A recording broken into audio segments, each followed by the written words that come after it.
प्रातः काल उठ के रघुनाथा, माता पिता गुरु ना भई माथा। ऐसी घटनाएं समाज में जो घटती है वो बहुत ही शर्मसार करने वाली घटना है कि माता पिता और गुरु इस तीनों का एक अलग स्थान माना गया। गुरु गोविंद दो खरे काके लागू पाँव, बलिहारी गुरु आपनो जिन गोविंद दियो बताए।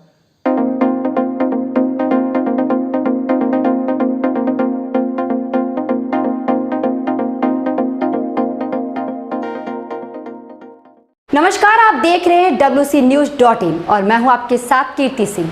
आइए रुक करते हैं खबर की ओर।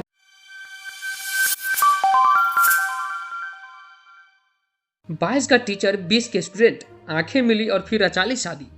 मामला समस्तीपुर का है, जहां 22 वर्ष के एक कोचिंग टीचर ने अपनी ही छात्रा से शादी रचा ली। दोनों की उम्र में करीब 22 साल का फर्क है। कहते हैं प्यार में न उम्र देखता है न ही घर बार, ये कब किससे हो जाए कोई नहीं जानता है। बिहार के समस्तीपुर में ऐसा ही चौंकाने वाला मामला सामने आया है, जहां कोचिंग में पढ़ाने वाले 22 साल के शिक्षक को अपनी 20 वर्षीय स्टूडेंट से ही प्यार हो गया। पढ़ते पढ़ाते उनके बीच आंखें लड़ी और फिर बात शादी तक आ गई। आखिरकार 22 वर्ष के शिक्षक ने अपनी छात्रा से मंदिर में शादी रचा ली, जिसका वीडियो तेजी से वायरल हो रहा है। अजब प्रेम की गजब कहानी समस्तीपुर के रोसड़ा की बताई जा रही है। बताया जा रहा है कि 20 वर्षीय श्वेता कुमारी रोसड़ा बाजार स्थित संगीत कुमार के कोचिंग में अंग्रेजी पढ़ने जाती थी। वहीं पर दोनों के बीच आंखें मिली। बस फिर क्या था, उम्र में 22 वर्ष का अंतर होने के बाद भी दोनों ने शादी का फैसला लिया। आखिरकार उन्होंने रोसड़ा थानेश्वर मंदिर में शादी रचा ली। इस विषय पर जब हमारे वरिष्ठ पत्रकार सज्जन कुमार ने आध्यात्मिक गुरु व शिक्षक दीपक कुमार उर्फ बउआ जी से बातचीत की तो उन्होंने क्या कुछ कहा, देखिए इस खास रिपोर्ट में।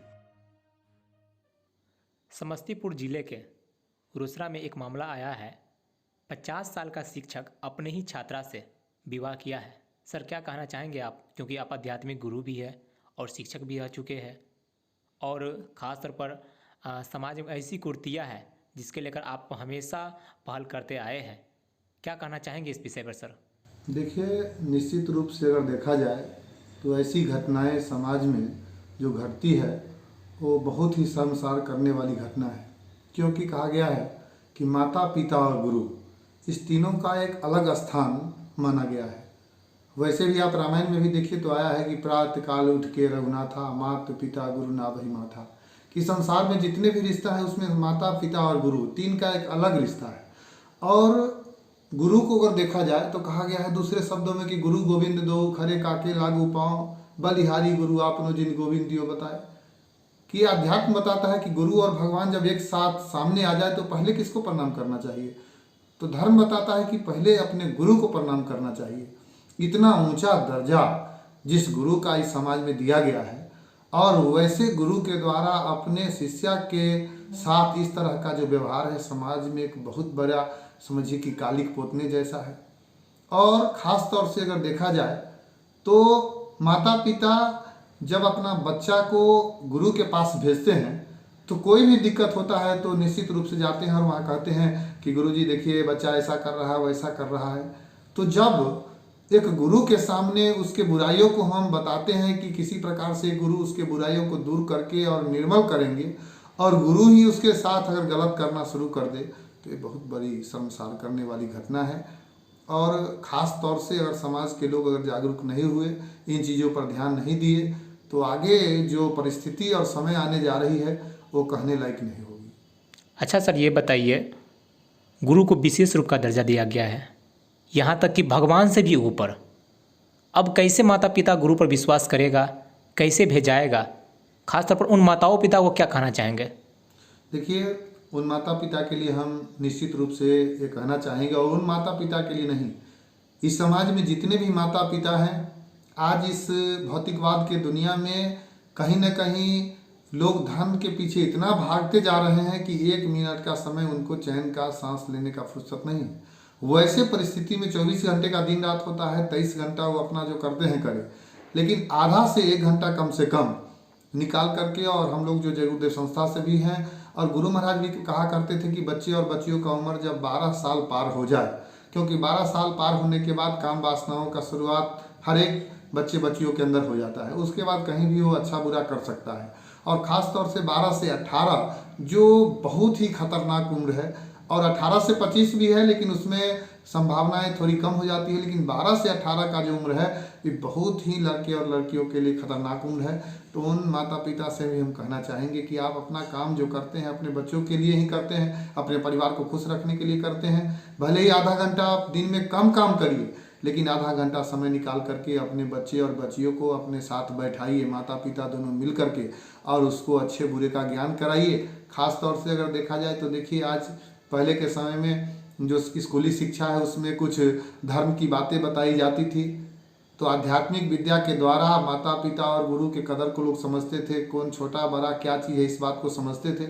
लेकिन आज चूँकि आध्यात्मिक ज्ञान की कमी हो गई लोगों के अंदर, इसलिए छोटा बड़ा कुछ नहीं समझ में आ रहा है, और अपने शारीरिक हवस के लिए आदमी, क्योंकि प्यार उसको नहीं कहते हैं, किसी के साथ शादी कर लेना, किसी के साथ भाग जाना, इसका नाम प्यार नहीं है। प्यार तो वो चीज़ है जो प्यार में आदमी किसी के लिए एक दूसरे के लिए जान दे देते हैं।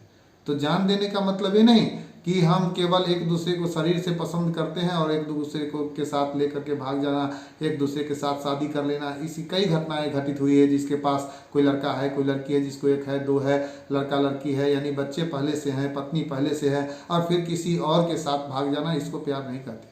प्यार का मतलब है समर्पण, प्यार का मतलब है एक दूसरे के लिए सम्मान, एक दूसरे के लिए सहयोग। प्यार पति पत्नी के बीच में होता है, प्यार भाई भाई के बीच में होता है। दशरथ मांझी भी किया था, दशरथ मांझी भी किया था, पहाड़ तोड़ दिया था उनके लिए, वो भी प्यार नया है। संदेश दिया देख था। लीजिए, एक समाज के लिए एक संदेश दिया, पहाड़ को काट करके रास्ता तैयार कर लिया।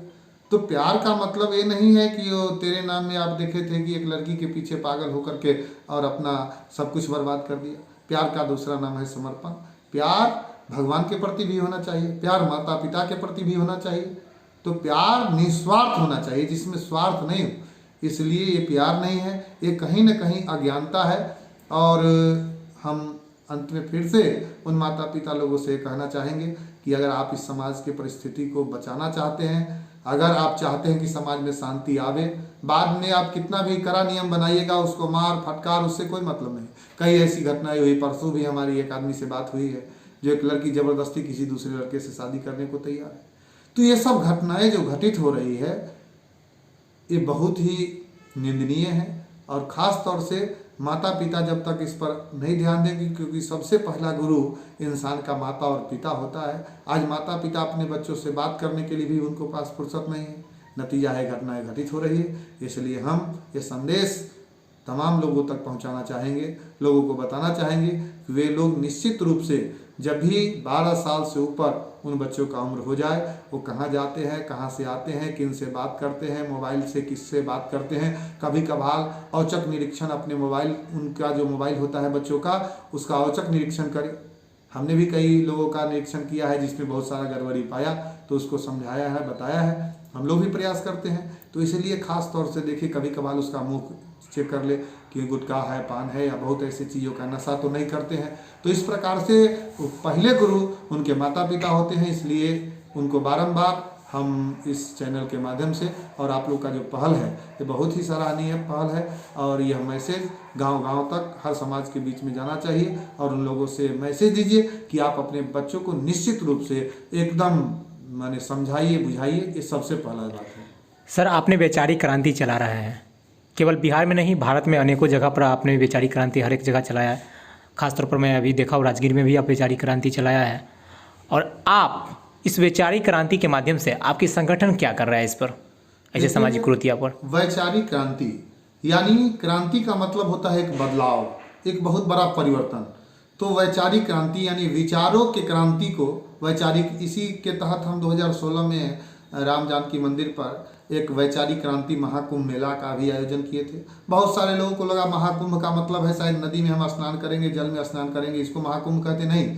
हमने विचारों के महाकुंभ का आयोजन किया था, जिसमें हर एक धर्मों को, हर एक संप्रदाय के लोगों को आमंत्रित किया था। कबीर मत के लोग थे, गायत्री परिवार के लोग थे, जय गुरुदेव संस्था के लोग थे, रामानंदी लोग थे, रामानंदी मन बहुत सारे, कितने लोगों का नाम गिनाया जाए, सब लोग वहाँ मौजूद थे।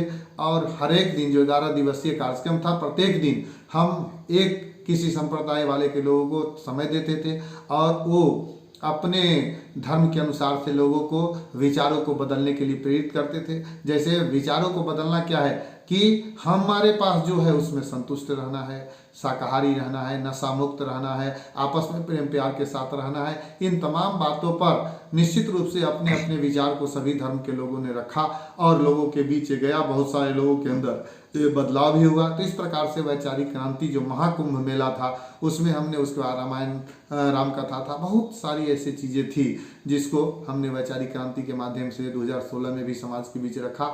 और अभी भी हम सभी लोग जो हमारे जितने भी विद्यार्थी लोग हैं, आपको पता है, सब लोग मिल करके और निरंतर हम लोग प्रयास कर रहे हैं कि समाज में आप तो कहें भारत तक, भारत ही नहीं, हमारा उद्देश्य ये है कि गांव, उससे ऊपर जिला है, राज्य है और उससे ऊपर भारत है, उससे ऊपर भी उठ करके पूरे विश्व स्तरीय एक वैचारिक क्रांति की आवश्यकता है। सब लोग मिल करके अगर एक मतलब विचारों का महाकुंभ फिर से आयोजन हो, जो विश्व स्तरीय हो, देश स्तरीय हो, और उसमें सभी लोगों को बुला करके और अपने विचारों को व्यक्त करने के लिए मौका दिया जाए और उन विचारों को समाज तक पहुंचाया जाए ताकि एक अच्छे समाज का, एक अच्छे राष्ट्र का निर्माण हो।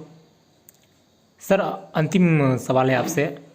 ये घटना पहली बार नहीं हुआ है, ये घटना बहुत बार देखने को मिल रहा है, सोशल मीडिया से लेकर प्रिंट मीडिया तक, यहाँ तक टीवी चैनल में भी देखने को मिल रहा है। ऐसे शिक्षकों को क्या कहना चाहेंगे आप? देखिए, हम ऐसे शिक्षकों से खास तौर से कहना चाहेंगे कि अगर उनके मन पर वश नहीं है, वो अपने मन पर कंट्रोल नहीं कर सकते हैं, तो आप अपना व्यवसाय बदल दीजिए, आप दूसरे व्यवसाय में चले जाइए। पैसा कहीं भी कमाया जा सकता है, लेकिन अगर आप इस समाज में ज्ञान का प्रकाश फैलाना चाहते हैं, लोगों को अच्छी बात बताना चाहते हैं और उसमें अगर आपके खुदे मन पर भरोसा नहीं है, आपका अगर मन डगमडोल हो जा रहा है और आप सोच करके देखिए कि आपके परिवार की अगर वह लड़की होती और आप अगर आपके परिवार की लड़की इसके साथ अगर दूसरा कोई ऐसा घटना घटित करता तो आज आपके ऊपर क्या बीतता। तो इसलिए कहा गया है कि अपने दिल से जानिए पराये दिल का हाल। इसलिए वैसे तमाम जो गुरु के रूप में, शिक्षक के रूप में कार्य कर रहे हैं, उन लोगों से हम खास तौर से निवेदन करेंगे कि आप जिस पेशा से हैं, ये बहुत ही मर्यादित पद है, इसका एक अलग गरिमा है और राष्ट्रपति, प्रधानमंत्री तक भी जो उनको स्कूली शिक्षा पढ़ाए हैं, जब सामने पढ़ते हैं तो आज भी पैर छू करके उसको लोग प्रणाम करते हैं। हम लोग का इतना कम उम्र होने के बावजूद भी बहुत सारे सत्संगों में जब हम लोग जाते हैं तो बुजुर्ग लोग भी पैर छू लेते हैं, जबकि हम प्रयास करते हैं कि वे लोग हमारा पैर न छुए। लेकिन एक गुरु के प्रति इतना श्रद्धा भाव इस समाज में है कि जहाँ लोग उम्र नहीं देखते हैं, छोटे बच्चे अगर गुरु के स्थान पर है तो उनको भी लोग नमस्कार और प्रणाम करते हैं। अब वैसे पद पर जाकर के अगर आप अपने पद का दुरुपयोग करते हैं तो कहीं ना कहीं सांसारिक दुनिया में और आध्यात्मिक दुनिया में, दोनों दुनिया में आप दोषी माने जाएंगे। तो निश्चित रूप से अगर हो सके, अगर आपको ज़्यादा दिक्कत होता है तो आप अपना पेशा बदल लीजिए, लेकिन उस पोस्ट पर रह करके अगर कोई गलती करते हैं तो बहुत पूरे शिक्षक समाज पर, पूरे शिक्षक समाज पर। अपना परिचय बता दीजिए।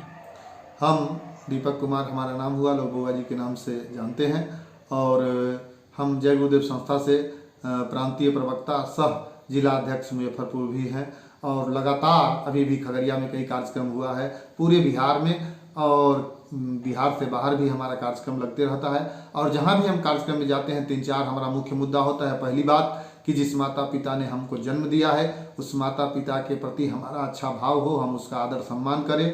दूसरा मुद्दा हमारा होता है कि ये सांसारिक दुनिया में जो हम लोग आए हैं वो क्षणिक है, आज नहीं तो कल सबको इस संसार को छोड़ के जाना है, तो आपस में प्रेम प्यार से रहें। तीसरी बात कि इंसान के साथ साथ हम उन जानवरों से भी प्यार करें जिन जानवरों को काट करके और जरा सा जवान के स्वाद के लिए हम करोड़ों पशु पक्षियों की निर्मम हत्या करते हैं, जिससे पर्यावरण भी प्रभावित होता है। तो उन जीवों की भी हत्या न करें और शाकाहारी जीवन जाए। चौथा हमारा पॉइंट होता है कि हमारे समाज में नशा जो हमारे पूरे समाज को खोखला कर रहा है, तो निश्चित रूप से आप किसी प्रकार का नशा का सेवन न करें जिससे आपकी बुद्धि पागल हो जाए, अपने पराये का पहचान समाप्त हो जाए।